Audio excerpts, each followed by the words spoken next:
دیکھیے میں اپنے مطالعہ قرآن اور فہم قرآن اور تدبر قرآن اس سب کا خلاصہ آپ کو بتا رہا ہوں۔ اگر دین حق مغلوب ہو اور باطل اور طاغوت غالب ہو، اولین فرض عین اس طاغوت کو ختم کر کے اس کے غلبے کو توڑ کر اللہ کے دین کو غالب کرنے کی جد و جہد کرنا، اصل اور پہلا اور فرض عین۔ نماز سے بھی پہلے یہ فرض ہے۔ نماز کی صداقت اس پر ہوگی، اگر یہ کر رہے ہیں تو نماز صحیح ہے، یہ نہیں کر رہے تو نماز جھوٹی ہے۔ باطل کو آپ نے گوارا کر رکھا ہے، ریکنسائل کر رکھا ہے، نماز پڑھ رہے ہیں ایاک نعبد و ایاک نستعین، جھوٹ بول رہے ہیں آپ۔ ہاں باطل کو آپ نے تسلیم نہیں کیا ہے، باطل کے خلاف آپ کی جد و جہد جاری ہے، تب آپ کہیں ایاک نعبد و ایاک نستعین تو سچ بول رہے ہیں، ورنہ نماز جھوٹ بنتا ہے۔ وَنَخْلَعُ وَنَتْرُكُ مَن يَفْجُرُكَ، ہم چھوڑ دیتے ہیں جو بھی تیرے فاسق و فاجر ہوں، اور ہمارے تو کوئی فرق نہیں پڑتا، وہی دوستیاں، وہی رشتہ داریاں، فساق و فجار، حرام خوروں، ہم سب کے ساتھ جھوٹ بولتے روزانہ۔ بازی بازی بارش بابا ہم بازی، جھوٹ اوروں سے اللہ کی جناب میں کھڑے ہو کے جھوٹ بولنا۔ تو پہلی بات سمجھ لیجیے، اس صورت میں پہلا فرض یہ ہے جس کے ہونے پر ہر فرض کے صحت کا دار و مدار ہے۔ نماز بھی اس کے لیے استعانت کے لیے ہے، وَاسْتَعِینُوا بِالصَّبْرِ وَالصَّلَاةِ، اس مقصد کے لیے استعانت نماز سے حاصل کرو، مدد حاصل کرو۔ ہاں اس کے برعکس صورت اگر ہو، خلافت راشدہ میں ہم پیدا ہو گئے ہوتے تو نظام قائم ہے، اور اس نظام کی مزید توسیع، اسے پورا یونیورسلائز کرنا، یہ حکومت کی ذمہ داری ہے۔ ہم حکومت کے نظم کے پابند ہیں۔ اس صورت میں یہ فرض کفایہ ہے۔ حکومت کہتی ہے اتنے آدمی والنٹیئرز ہمیں چاہیے، اتنے آدمی نکل آئے، باقی سب آرام سے گھروں میں سوئے، ان کے اوپر کوئی ملامت نہیں ہے۔ یہ فرض عین نہیں ہے۔ ایسے جیسے نماز جنازہ فرض کفایہ ہے، کچھ لوگوں نے نماز پڑھ لی، باقی سب کی طرف سے بھی ادا ہو جائے گی۔ کسی نے نہیں پڑھی تو سب مجرم، سب گناہگار ہو جائیں گے۔ اس معنی میں اگر خلافت کا نظام قائم ہو، دین غالب ہو، تو انڈیویجولز کے اوپر سے ذمہ داری ہٹ گئی۔ اب وہ ادارہ موجود ہے خلافت کا، حکومت اسلامی کا، وہ اس کی دیکھ بھال کرے گا۔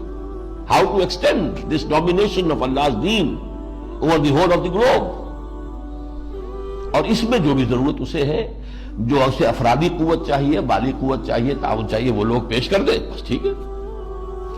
لیکن جب صورت یہ نہیں ہے، باطل کے غلبے میں آپ رہ رہے ہیں، تو اقامت دین کی جد و جہد اولین فرض عین ہے۔ یعنی نمبر ایک، اضافی نیکی نہ سمجھیے اس کو، فرض عین، اور فرض کفایہ نہ سمجھیے اس کو، فرض عین۔ فرض عین اور اولین جب میں نے کہا تو اس میں دو چیزوں کی نفی ہوئی، اضافی نیکی نہیں ہے اور فرض کفایہ نہیں۔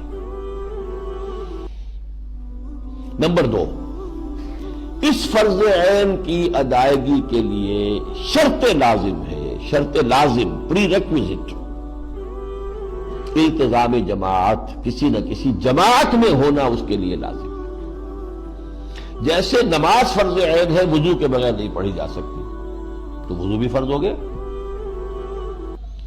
اقامت دین کی جد و جہد وضو کے بغیر نہیں ہو سکتی، جماعت کے بغیر نہیں ہو سکتی، لہذا جماعت فرض ہے۔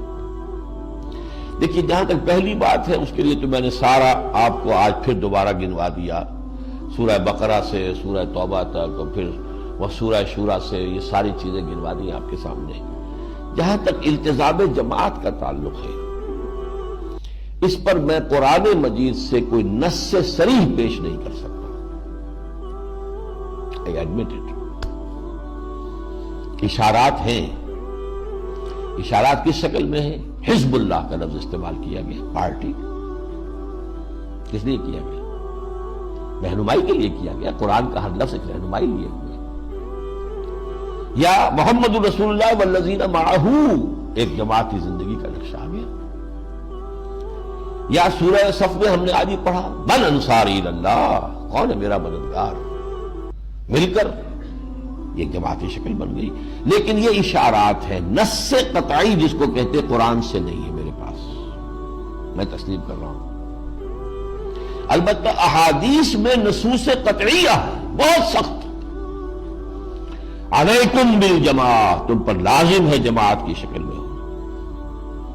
اور جو ایک اثر ہے حضرت عمر فاروق رضی اللہ تعالی عنہ کا، لا اسلام الا بالجماعہ، جماعت کے بغیر کوئی اسلام ہے ہی نہیں. اور اس کو نوٹ کر لیے، جماعت کی دو ہی شکلیں ہیں، یا ہمارا جماعتی نظام ایک ریاست کی شکل اختیار کر چکا ہے، تو جو امیر المومنین ہے وہی ہمارا امیر ہے، یہی ہماری جماعت ہے. نہیں ہے تو کوئی نہ کوئی جماعت ہوگی جو اس کو قائم کرنے کی جد و جہد کرے، اس کا امیر ہے اور اس کے ساتھی ہیں.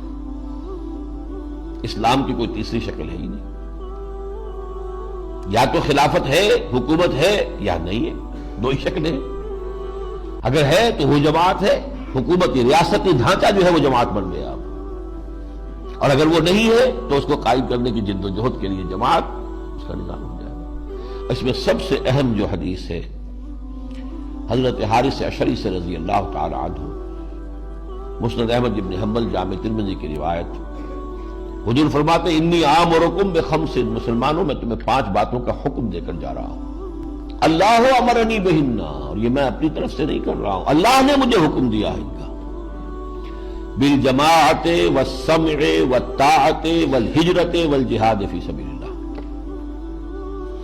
جماعت کی شکل، اور جماعت بھی سمع و طاعت والی، لسن اینڈ اوبے، سنو اور اطاعت، منظم. اور نمبر 4 اور 5 ہجرت اور جہاد. تو جہاں تک کہ احادیث کا تعلق ہے اس میں تو بڑی شدید جو ہے مضبوط نصوص قطعیہ موجود ہے جماعتی زندگی کے لیے. قرآن میں نہیں ہے، البتہ عقل سلیم، منطق، سمپل لاجک وہ سب سے بڑی دلیل ہے کہ نظام کی تبدیلی بغیر کسی جماعت کی جد و جہد کے ممکن نہیں ہے. کسی خیال کو ایک شخص بھی پھیلا سکتا ہے، کوئی آتھر ہے، اس نے کتاب لکھ دی ہے، خیال پھیل جائے گا، آج نہیں کل پھیل جائے گا. کوئی انسٹیٹیوشن ہے، کوئی علی گڑھ کا اسکول بن گیا ہے، علی گڑھ کا کالج بن گیا ہے، اس سے کچھ خیالات پھیل جائیں گے. نظام نہیں بدلتا ان چیزوں سے. For that you need a party, a revolutionary party, very much disciplined party. لیکن تو سارے مراحل آئیں گے کہ جو آتے ہیں، جنگیں بھی آئیں گی، تصادم بھی آئے گا، اور یہ جو ہے کوئی موب نہیں اس سے عہدہ برا ہو سکتا. وہ ڈھیلا ڈھالا سٹرکچر جو ہے اس کے تقاضے پورے نہیں کر سکتا. You need a disciplined party. بحالات موجودہ اقامت دین کی جد و جہد ہم میں سے ہر ایک پر فرض عین ہے، اولین فرض ہے. اس کی ادائیگی پر دوسرے فرائض کی ادائیگی کی قبولیت جو ہے اللہ کے ہاں وہ منحصر ہے، اس کی دار و مدار ہے.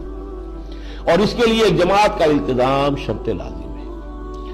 اب جو حضرات تو اب بھی میری ان باتوں سے متفق نہ ہوں،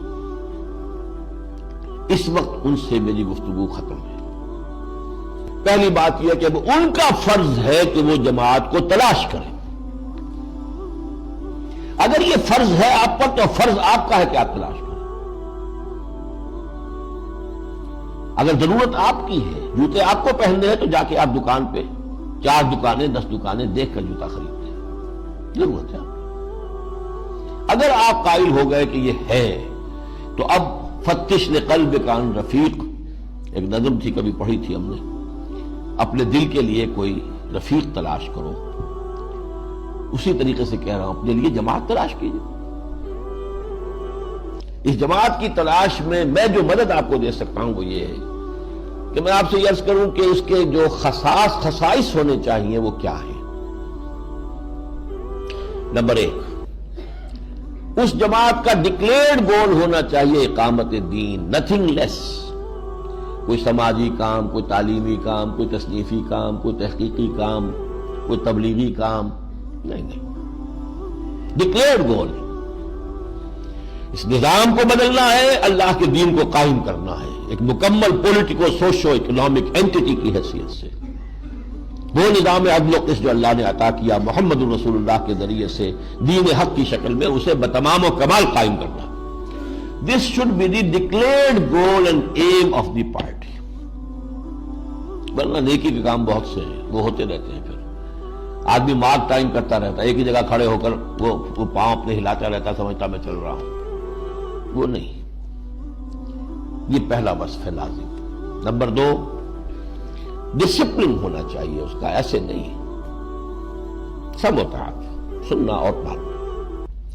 البتہ اس ڈسپلن کی 2 شکلیں ہو سکتی ہیں عملاً۔ ایک شکل جو کم سے کم 3 درجے افضل ہے، وہ ہے بیعت شخصی۔ ایک شخص سے بیعت کرنا کہ ہمیں تم پر اعتماد ہے اور ہم تمہارے ساتھ ہیں، مشورے ہم بھی دیں گے، فیصلہ تم کرو گے، ہم مانیں گے بشرطے کہ شریعت کے دائرے سے باہر نہ نکلو۔ یہ ہے شخصی بیعت، کسی شخص سے اپنے آپ کو وابستہ کر لیں۔ یہ 3 درجے افضل کیوں ہے؟ نمبر 1، قرآن میں اسی کا ذکر ہے جو ہم پڑھ چکے، سورہ فتح میں ہم نے پڑھا، پھر سورہ ممتحنہ میں خواتین کے لیے بھی آ گیا، حدیث میں اس کا ذکر ہے، سیرت میں اس کا ذکر ہے، اور کم سے کم 1300 برس تک تو امت مسلمہ کے اندر اس کے سوا کوئی شے بھی اجتماعیت کے لیے موجود ہی نہیں رہی۔ یعنی منصوص، مسنون، معصوم، 3 جو ہیں اس کے ساتھ لاحقے ہیں کہ بیعت، شخصی بیعت ہی کا نظام رہا ہے۔ حضور نے بیعت لی، خلفاء نے لی، اگر وہ خلافت بگڑ رہی تھی اور حضرت حسین اس کو ٹھیک کرنے کے لیے میدان میں آئے تو بیعت لی۔ یہ دوسری بات ہے کہ وہ کوفی جو ہے اپنی بیعت توڑ گئے بعد میں، لیکن جو بھی کوشش ہوئی بیعت پر ہوئی، حکومت بنی تو بیعت پر بنی، یہاں تک کہ تزکیہ نفس کا ایک علیحدہ نظام بنا تو بیعت پر بنا۔ پیری مریدی کی بیعت بلکہ ہوتے ہوتے بیعت رہی گئی صرف وہ، باقی تو بیعتیں ذہن سے نکل گئی، بیعت جہاد تو رہی نہیں۔ پچھلی صدی میں جتنے جہاد ہوئے کلونیلزم کے خلاف، یہاں سید احمد بریلوی رحمۃ اللہ علیہ نے جہاد کیا سکھوں کے خلاف، اور پھر انگریزوں کے خلاف کرنے کا پروگرام تھا اصل میں۔ وہ تو ادھر سے ہنٹر لینڈ سے آنا چاہتے تھے کہ عالم اسلام کے ساتھ سرحد سے آگے بڑھے تو پہلے سکھوں کو صاف کرے، پھر انگریزوں کے ساتھ جو ہے نبرد آزمائی ہوگی۔ بیعت لی، بیعت کے اوپر جماعت بنائی۔ سوڈان میں مہدی سوڈانی نے انگریزوں کے خلاف جہاد کیا بیعت کی بنیاد پر۔ اٹلی میں جہاد کیا سنوسی نے اطالویوں کے خلاف، لیبیا میں بیعت کی بنیاد، چچنیا میں امام شامل نے جہاد کیا، 30 برس تک روس کی فوجوں کو جو ہے زار کی فوجوں کو انہوں نے پریشان کیے رکھا، بیعت کی بنیاد۔ تو یہ ہے مسنون، منصوص، معصوم۔ البتہ اگر کوئی دستور ہے، جیسے جماعت اسلامی ہے، اس کا ایک دستور ہے، دستور کی اطاعت کرنی پڑتی ہے، جو شخص بھی شامل ہوتا ہے وہ دستور کا حلف لیتا ہے، یہ بھی میرے نزدیک جائز ہے، مباح ہے، حرام نہیں ہے۔ لیکن افضل 3 درجے جو ہے وہ شخصی بیعت ہے۔ بہرحال یہ دوسری بات ہوئی۔ نمبر 1 کہ ڈکلیئرڈ گول ہونا چاہیے اقامت دین، کوئی چھوٹا موٹا نیکی کا کام نہیں۔ نمبر 2 ڈسپلن ہونا چاہیے، بیعت کا سا ڈسپلن تو ہو، چاہے وہ شخصی بیعت ہو چاہے دستوری بیعت ہو۔ نمبر 3 ان سے ڈیمانڈ کی جانی چاہیے کہ آپ کا طریقہ کار کیا ہے، how do you want to proceed and how do you derive it from the سیرہ آف دی پروفٹ۔ آپ نے کیسے اس کو، حضور کا اسوہ ہے ہمارے لیے، اس سے کیسے آپ نے اس کا اخذ کیا ہے، استنباط کیا ہے، استدلال کیا ہے، ڈیرائیو کیسے کیا ہے، ڈیڈیوس کیسے کیا، بتائیے، ثابت کیجیے۔ اور اگر کہیں پر آپ سمجھتے ہیں کہ حالات کی کوئی تبدیلی اتنی بنیادی ہے کہ اجتہاد کی ضرورت ہے تو وہ معین بات بتائیے، کہاں تبدیلی ہوئی ہے، کیا معین اس میں اجتہاد آپ کرنا چاہتے ہیں۔ یہ ہے نمبر 3۔ اس لیے کہ نبی جو ہوتے تھے ان کے تو ہاتھ میں ہاتھ دے کر آدمی مطمئن ہوتا تھا، وہ جدھر موڑ دے مڑ جاؤ، شمال میں رخ کر دے نماز پڑھنے کے لیے شمال میں رخ کر کے نماز پڑھو، جنوب میں کر دے جنوب میں پڑھو، در مع الحق ہے سدار، نبی تو الحق ہے، اپنی ذات میں سچ ہے، مکمل حق ہے، لہذا اس کے ساتھ اٹیچ ہو گئے، جدھر وہ جا رہا ادھر چلے جاؤ، اس سے پوچھنے کی ضرورت نہیں ہے آپ کہاں سے جائیں گے، کس راستے سے جائیں گے، کس وادی میں سے گزریں گے، نہیں۔ لیکن اب کوئی نبی تو نہیں ہے۔ جو شخص چاہتا ہے میں اس کام میں آگے بڑھنا چاہتا ہوں، میں کرنا چاہتا ہوں، آؤ میرا ساتھ دو، تو he has to define the methodology اور how he derives it from the seerah of the prophet، کہاں سے نکالا اس نے، کیسے نکالا، یہ تیسرا۔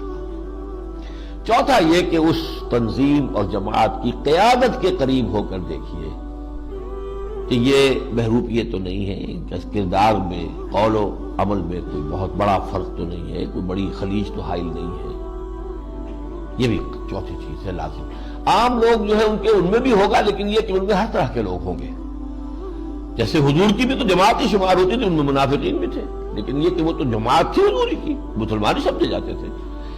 قیادت جو ہے، جو بھی اصل قائد ہے جس سے بیعت کر رہے ہیں، اور یا یہ کہ اس کے جو قریب ترین ساتھی، ان کو ضرور دیکھ لیا جائے۔ یہ چار کام ہیں کہ جن کو سامنے رکھ کر اب جس شخص کا مجھ سے اتفاق ہو گیا ہو کہ یہ دو فرض عین ہے اور اس کے لیے التزام جماعت واقعی ضروری ہے، جیسے وضو نماز کے لیے، تو اب یہ کام اس کا ہے کہ وہ تلاش کرے، اور جو بھی منیمم شرائط کے اوپر اسے سمجھ میں آئے کہ ایکسیپٹیبل ہے اس میں شریک ہو جائے۔ مزید کے لیے دیکھتا رہے، ہو سکتا ہے اس سے بہتر کوئی ہو جس کی طرف پہلے نگاہ نہیں گئی تھی، اگر بہتر سامنے آ جائے اس کو چھوڑے، اس میں شامل ہو جائے، اس لیے کہ یہ نبی کی جماعت نہیں ہے کہ جس کے ہاتھ ایک دفعہ ساتھ ہو کر پھر اس سے نکلنا کفر میں جانا ہو جائے، نہیں ہے جستجو کے خوب سے خوب تر کہاں۔ We have to be pragmatic, عملی ہونا چاہیے۔ آج کی تاریخ میں مجھے یہ جماعت نظر آ رہی ہے، میں جوائن کرتا ہوں، لیکن یہ کہ اگر اس کے بعد مجھے محسوس ہوتا ہے کہ اس سے بہتر جماعت ہے موجود، تو میں اسے چھوڑوں گا اور دوسری کو اختیار کروں گا۔ اور جب تک انسان اس جد و جہد میں ہے،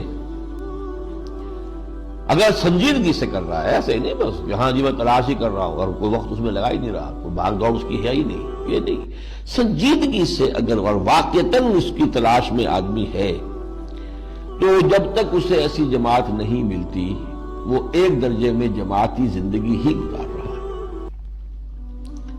اور یہاں میں تشبیہ دوں گا کہ وضو تو نہیں ہوا، تیمم اس کا ہے۔ تیمم کے معنی ارادے کے ہیں، فتیمموا، پانی نہ پاؤ تو فتیمموا صعیدا طیبا، تو قصد کرو، ارادہ کرو پاک مٹی کا۔ تو جو شخص اس قصد میں ہے وہ بھی در حقیقت تیمم کے درجے میں کم سے کم جو ہے وہ تقاضا پورا کر رہا ہے، لیکن پرووائڈڈ ہی سیریس، پوری طریقے سے سنجیدگی سے وقت لگا کر وہ اس کام کو فیصلہ کن معاملہ اپنے لیے سمجھ کر، زندگی اور موت کا معاملہ سمجھ کر اس کے لیے وقت لگا رہا ہے۔ اچھا، اب میں صرف جہاں تک تنظیم اسلامی کا تعلق ہے، جو اس کا طریقہ کار ہے وہ میں چاہتا ہوں، یہ جو آپ کو 4 ورقہ دیا گیا ہے اس میں سے 2 ورقوں کے حوالے سے اس کو پڑھ لیں میرے ساتھ مل کر۔ ہمارا طریقہ کار یہ ہے، ویسے اس میں وہ جو خلافت کے سلسلے پہ ہمارے بنیادی خیالات ہیں، سماجی سطح پر کیا تبدیلیاں آئیں گی، معاشی سطح پر کیا آئیں گی، سیاسی سطح پر کیا آئیں گی، لیکن یہ کہ جو 5واں صفحہ ہے، اسلامی انقلاب یعنی قیام نظام خلافت کے لیے تنظیم اسلامی کے پیش نظر طریقہ کار یہ ہے کہ جو لوگ اللہ کی رضا اور آخرت کی فلاح کے حصول کے لیے سر دھڑ کی بازی لگانے کو تیار ہوں، جن کا مقصود یہ بن گیا ہو، رسم العین یہ بن گیا ہو، جو اللہ کی رضا اور آخرت کی فلاح کے حصول کے لیے سر دھڑ کی بازی لگانے کو تیار ہوں، وہ نمبر 1 سب سے پہلے خود پوری طرح مسلمان اور حقیقی معنی میں اللہ تعالیٰ کے بندے بنے اور اپنی ذات اور اپنے دائرہ اختیار میں شریعت اسلامی نافذ کریں، اور اس کے لیے اپنے نفس کے خلاف بھی جہاد کریں، بگڑے ہوئے ماحول سے بھی مردانہ وار کشمکش کریں، اور دوسروں کو بھی مقدور بھر اس کی دعوت دیں۔ پہلا کام۔ دوسرا، باہم دینی اخوت اور ایمانی رشتوں میں بندھ کر آپس میں نہایت رحیم و شفیق اور دین کے باغیوں اور مخالفوں کے خلاف سیسا پلائی ہوئی دیوار بن جائے۔ نمبر 3، کسی ایسے شخص کے ہاتھ پر ہجرت و جہاد اور سم و طاعت فی المعروف کی بیعت کر کے ایک جماعتی نظام میں منسلک ہو جائیں جس کی رائے کی پختگی اور خلوص و اخلاص پر انہیں پورا اعتماد ہے۔ یہ پہلا مرحلہ جو ہے 3 سٹیپس کے اوپر مشتمل تھا۔ اب وہ فرد ایک اجتماعیت کا یونٹ بن گیا ہے، اس میں شریک ہے، اور اس طرح جو اجتماعی قوت وجود میں آئے وہ کیا کرے، اس کے بھی 2 مرحلے ہیں۔ جب تک یہ قوت مناسب مقدار میں جمع نہ ہو جائے اس وقت تک تن من دھن کے ساتھ اسی دعوت و تربیت اور تنظیم کی توسیع اور مضبوطی کی کوشش میں لگے رہیں، اور سب سے زیادہ توجہ اپنی اور اپنے ساتھیوں کی اصلاح اور تزکیے پر مرکوز رکھیں۔ اس دوران میں تحریر و تقریر کے ذریعے بھلائی کی دعوت دیتے رہیں اور برے کاموں سے روکتے رہیں، لیکن نہ ملکی انتخابات میں حصہ لیں، نہ ہی کسی سیاسی ہنگامے میں فریق بنیں۔ سیاسی ہنگامے میں فریق بن گئے تو جس کے آپ خلاف ہیں وہ اس کے لیے اس کے کان آپ کی دعوت کے لیے بند ہو جائے. اور الیکشن سے یہ کام نہیں ہو سکتا. اب میں اس میں تفصیل میں نہیں جا سکتا، لیکن اب تو یہ میں سمجھتا ہوں کہ کنسنسس ہو گیا ہے. ہرچہ دانا کنت ناداں لیک بعد از خرابی بسیار. اب تو تقریباً تمام دینی جماعتیں یہ مان چکی ہیں کہ الیکشن میں حصہ لے کر یہاں اسلام نہیں لایا جا سکتا. ہمارا تو اسی پر، یہی میرا پوائنٹ آف ڈپارچر تھا جماعت اسلامی سے. 10 سال جماعت کے ساتھ میں نے لگائے ہیں. یہ اور بات کہ تم پر نثار کر دی ہے عزیز اپنی جوانی کسے نہیں ہوتی. 10 سال لگائے ہیں اور پورے یکسو ہو کر لگائے ہیں، اور میں اسے اپنی زندگی کا اب بھی عہد زرین سمجھتا ہوں. جو صلاحیتیں میں نے اس زمانے میں حاصل کی ہیں، جو تجربے حاصل ہوئے ہیں، وہ میرے لیے بہت قیمتی اثاثہ اور سرمایہ ہے.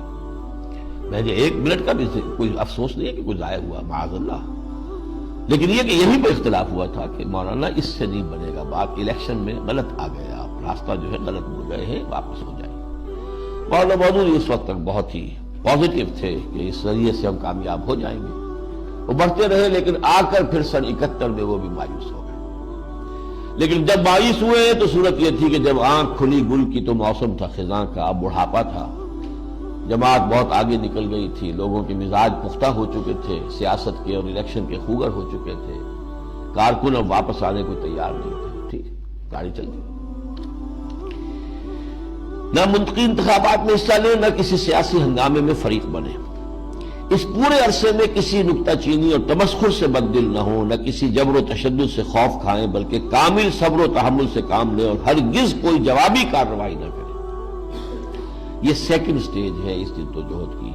یوں سمجھیے کہ جو 12 برس مکے کے تھے محمد رسول اللہ صلی اللہ علیہ وسلم کے، اس کی یہ آج کے الفاظ میں ایک اس کی وہ ڈسکرپشن ہے. لیکن جب مناسب قوت فراہم ہو جائے تو اب یہ ہے اقدام کا مرحلہ. جب معلوم ہو، جو میرا اندازہ آپ کو بتایا ہوا ہے کہ کم سے کم 2 لاکھ افراد اس 6 سٹیپس میں سے گزر کر آ چکے ہوں. 200,000